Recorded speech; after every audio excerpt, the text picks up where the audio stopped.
Welcome to iLecture Online. Our next exercise, in this case is just one of them, well, it's given to us in a text format. So let's read it and try to figure out what it is that they want us to do and then try to find the answer.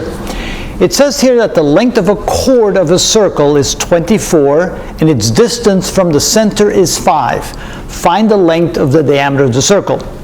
So first you look at that and go, what are we supposed to do? But then let's draw a chord and assume that the length is 24. So here's a chord, and we know the length is 24. So we'll go ahead and put the number 24 there.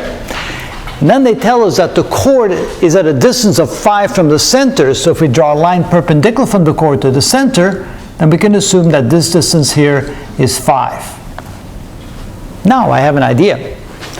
Because we know that if we draw a line like this, we now have the length of this line equal to the radius of the circle, and we know that the diameter is twice the radius.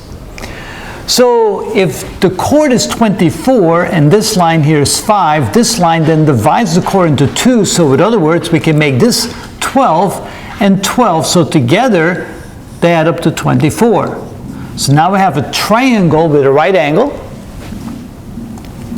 We have one of the sides, we have the other side, and we don't know the hypotenuse, but of course with a right triangle we know that this is the third side of the triangle, essentially, but the hypotenuse, so let's call that hypotenuse C. And we know that C squared must equal to 12 squared plus 5 squared, or C is equal to the square root of 12 squared plus 5 squared, which is equal to the square root of 144 plus 25, which is equal to the square root of 169, which is equal to 13. So now we know that this distance, which is equal to the radius, so let's replace now C by R, that's now the radius, is equal to 13.